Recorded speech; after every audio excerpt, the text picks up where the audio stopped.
If you've been listening to the podcast for a while and thought, man, I would love to grab a drink and pick the brain of some of these guests I've been listening to, or maybe me as well, here's your shot.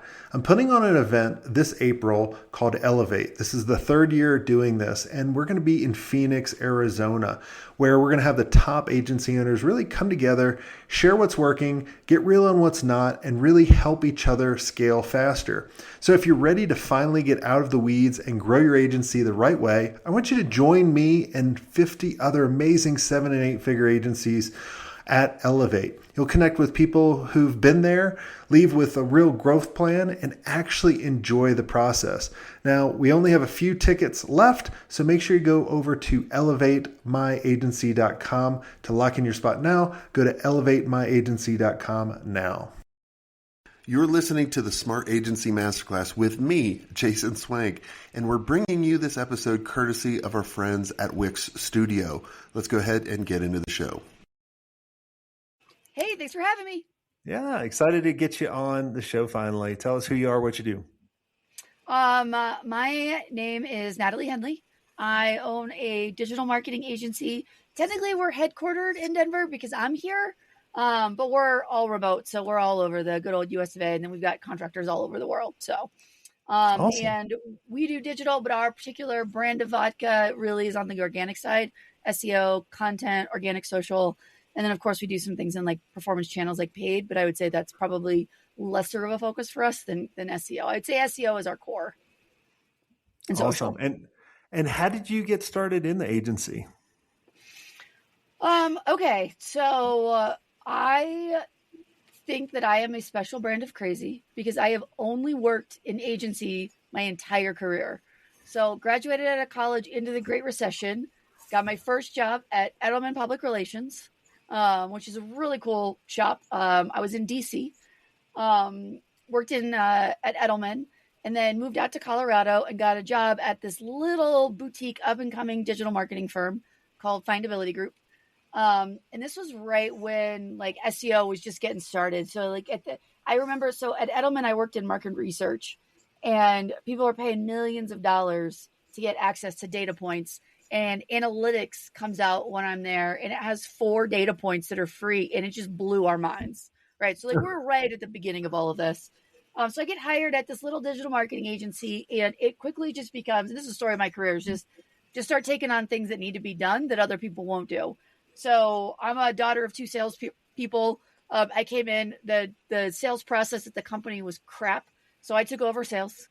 And then people started asking us about social media. Well, I was in college. I was one of the first few colleges at UNC Chapel Hill to get Facebook. So I was like, actually, I know quite a bit about social media. So I started taking on social media for clients. And then we had an SEO contractor, but she wasn't coming through really well for us. So I started doing more SEO. And I just sort of worked my way up and started running that company, which was a lot of fun. That's when I started doing public speaking. And then a woman who owned Findability Group sold it to Volume 9. Whew.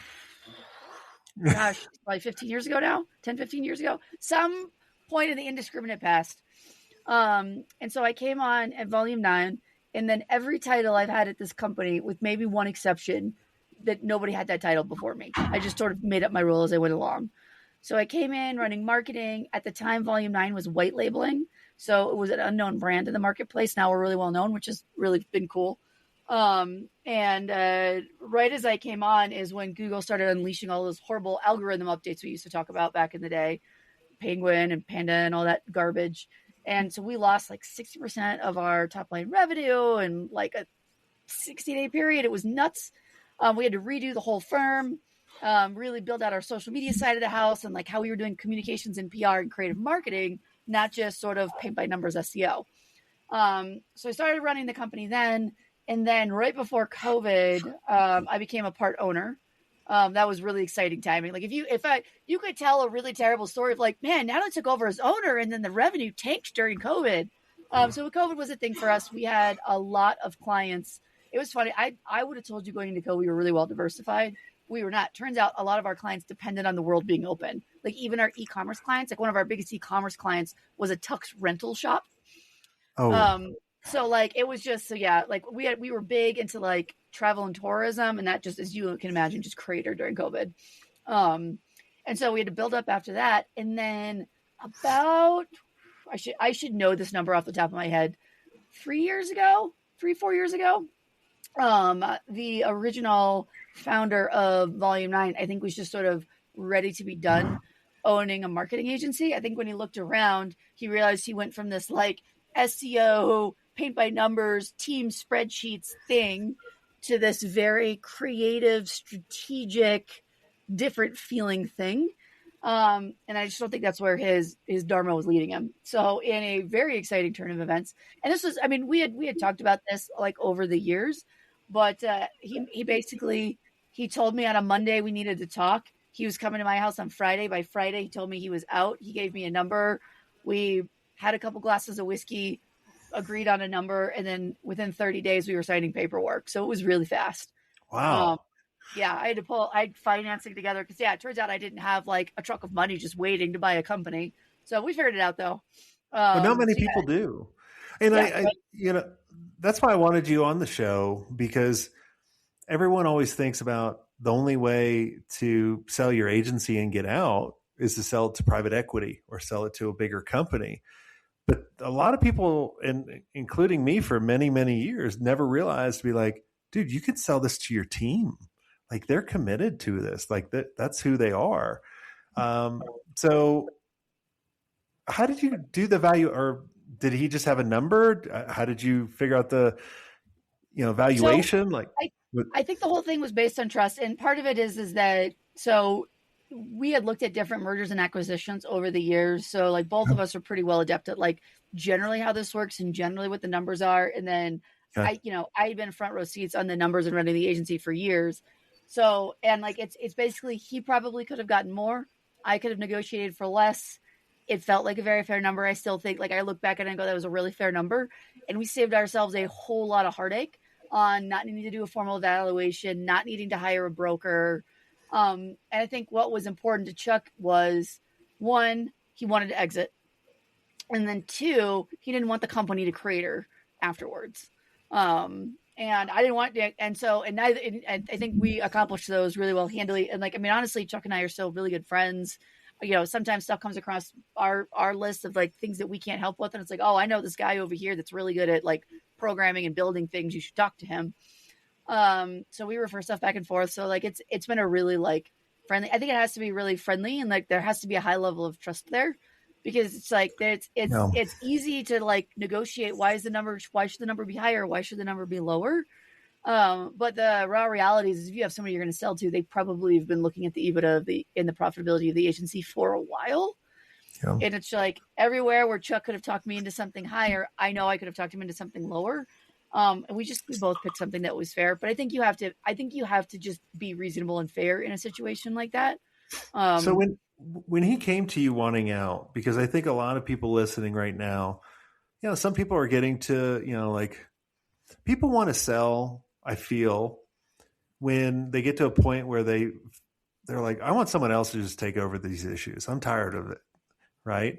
And I think a lot of people feel that if they went to their employee or their number two, or their leadership team and said, like, I want you to buy me out, I want you to buy the business, that's a huge leap of faith, because they could be like, oh my God, like Jason wants to sell, and I don't want to put the risk on buying. I need to go find a job. Like that could crater the company, right? Don't you think? Or so I think it could, and that's why like I think actually like in retrospect, Chuck did it really well. Of like he just threw it out like, this company could be yours one day, and then like it wasn't like we moved like through like a warming up phase. It was like, oh, every now and then, like one day this could be yours, or I'm probably gonna sell this to you one day. So like I'm out. Like we went, and he's like, I'm selling the company. I'd prefer to sell it to you, but if you don't want it, I will sell it to somebody. And I would say that he probably would have gotten more money if he hadn't have let it get to that point, and if he'd had the patience to take it through a process. So, I mean, I would say in general, like having your employees buy you out can be a really positive thing. but like also like getting ahead of this enough that you don't get to that, like, I'm out. Because like, I Yeah. think when you're pulling a ripcord, you're moving really fast. You're not getting the value. You're not thinking about it. Um, and like, you're not even thinking about like what you want next. Like if it's like, gosh, if what you want is you're tired of your day-to-day role, great. How do you start grooming someone to do your day-to-day role? And then what do you want to do? Yeah. I just, and if it's just like, if it's not like, no, I'm done being in digital marketing at all, like that could be it. You could be like, no, I want to go like, buy a chain of laundromats and do that now. Okay, great. Got it. But if that's It's not good you, for if money you're not, laundering, I heard. yeah, right. And there's definitely some agency owners that hit that point where they're like, I am over it. I need a different type of business. Cause I mean, honestly, somebody told me once, like, this is the craziest business model you will ever run. Like it is challenging. It is difficult. It can push you to the brink. So like, if you don't love this, I totally get it. But like, if it's something where it's like, no, I love digital and I kind of like this. I'm just really tired of, I don't know, employees. Like, great, hire someone to handle the employees. Like there are options other than just pulling a ripcord. So, and was this, and tell us any of the details you can't say, and we'll respect Yep. that. Was this like any earnout over time? I mean, you Oh knew. yeah, no. I'm happy to. So basically what we had to do is, as an employee, so when Chuck came to my house, he had pre-thought this for me a little bit. So he had called the bank that Volume 9 uses, and he had them already price out an SBA loan. So he already kind of knew what that was. And, I've heard SBA loans are cheap, but I got sticker shock looking at that. So then my next call was to a banker, and then my next call was to an accountant. And then I ended up having a series of calls with them on how to structure this. And then what we basically did is we found a way to really creatively structure this to get to the number that we needed. But like for a down payment for Chuck, for example, we'll put a HELOC on the house, things like that. We've got an owner carry note, stuff like that. So we found a way to get to the number in different ways, that amounted to like, this is his buyout price. Here's all the things that I know are interesting to Chuck or that he wants. Let me try and stack this and see if I can avoid taking out an SBA loan. Were you able to avoid the SBA loan? We were. Really? Nice. Yep. And then I presume you're paying over time and really kind of paying profits. That's exactly it. That's the nice thing from my standpoint. And Chuck was really like, he pointed that out when he was pitching to me, I should buy the company, of like, he's like, if you play this right, the company will buy itself. And that's exactly what's happening. Is that like, we try to really fuel every dollar we can into growth of the company, but like any money that comes out just goes into paying for the company. So, and you just set like a certain percentage. I'm sorry. What was okay? Was it like a certain percentage that you set aside to pay him out? No, nope. There's a number. So like, I'm gonna use a fake number. Let's say the number was $1 million. Okay. Okay. So HELOC got us a $200,000 deposit down payment, and then we have an owner carry note that we owe every month, and then a balloon payment at the end that we pay. So when we pull a dividend out of the agency, what we're thinking is, okay, I got to pay off the HELOC, I got to pay off this owner carry note, and I got to prep for this balloon payment. Gotcha. So it's a set amount every month. Perfect. And then for how many years does it go on? So different things trigger at different moments. So, but overarchingly, it was about 5 years. Okay, cool. And then he was completely out. The HELOC goes for longer, but I mean, it's, so that's the HELOC is whatever the terms of the HELOC are. And then he was out day one, or did he have a transition? Well, we had, so in general, we had a transition, but I would say it was pretty quick. I think it was helpful that I was already running the company. There wasn't that much to transition. Yeah. Like a lot of the transition was passwords, and stuff like that, because there was quite a bit of that to work through. And then of course, like, you know what I mean? Like figuring out what money was in the bank that was his cash that needed to come out. Like there was definitely 90 days worth of like work to get to do cars that. In the name of the business and and then all that kind of stuff. Chip stayed on as a consultant, as a strategic consultant, and that's a big thing, anyways. That I mean, if we had gone to get an SBA loan, that's what they would have wanted to see. Like anybody giving you a loan first of all, would have asked for collateral, which is why we're like, well, let's do a HELOC if they're going to ask for collateral either way. And then two is they like to see a transition of power over time. So we kept Chuck on for 2 years as a strategic consultant. And I mean, honestly, like if I had a question today, I could call Chuck and ask him and he would spend time riffing through stuff with us. So, but like, again, that's why it's like, it's helpful if it's a non-contentious sale and that person is willing to kind of be helpful. Like, I think you got to have the right spirit and mindset. Because it's like every now and then I still got something for Chuck that I just want to bounce off of him or talk to him about. Yeah. What is there anything you would do different knowing what you know now? There's probably less, only because I'm like, man, I probably could have gotten that number down. But if we had done that, it would have slowed the whole thing down. Mm-hmm. And I think part of why it worked so well and it happened is like, I mean, 30 days is unheard of for a merger, like for a sale. Like that's a crazy speed time. So, and I was excited to take over. So I don't know, there's probably something in there somewhere, but overarchingly, not really. That's great. I think it went, I mean, there was definitely stumbles along the way, but overarchingly it went well. Yeah. I mean, the art of the deal is neither party's going to get the way 100%. A fair deal is when you're like, oh, I could have done better. And he probably could have done better. Yep. But like, especially with the speed, that's amazing, right? Like now I don't want everybody running out to their employees and going, buy me, right? Like I think he probably did that too quick. He probably went a little quick. Like I would imagine if Chuck was going to do it again, he might do it a little differently. But I would say that like if this is something you're considering of like, man, I want to groom an employee, what you want to start testing the waters on is getting them access to the numbers. Mm-hmm. And like, what do they do when they see profitability? How do they understand EBITDA? Can they understand? Do they have a growth mindset? Are they, there's a lot of things you're probably looking for a person. So I mean, I would say it's not average to have like a human who you're like, that person's going to buy the agency. But what you want to look for is kind of that person that's like, hey, I can do better. I could take this on. Let me take that off your list. And when you've got that person and they've got a really good growth mindset, I think you've got something really special. And then then you start stress testing them and getting them used to learning about more stuff about how an agency works. And you already owned part of it too. I did. Right. So, which gave you access to all the numbers legally.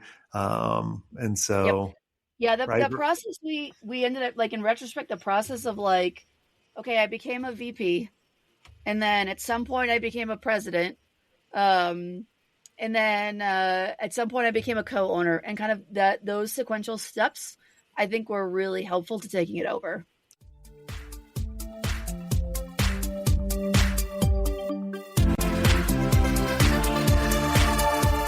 Look, your agency adapts for every client, right? Your builder should do the same. That's why Wix Studio is built for the way you actually create. AI-powered site mapping lets you get straight down to the design. Whether you shape things in Figma or start in Studio, your vision's coming to life quicker with no-code animations and built-in responsiveness. And for client growth that actually scale, you've got extendable business solutions and a dynamic CMS. Scale your agency at wixstudio.com.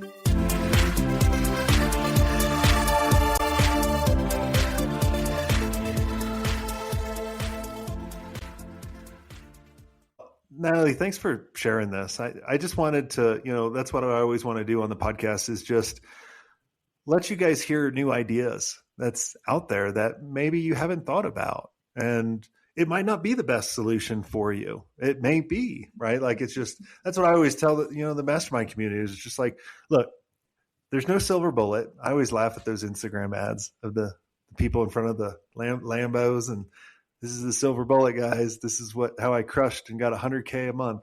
That's it. Right? I wish there were. I do too. Whiskey is the silver bullet. And pumpkin lattes. Pumpkin, only one per year. Only One one. per year.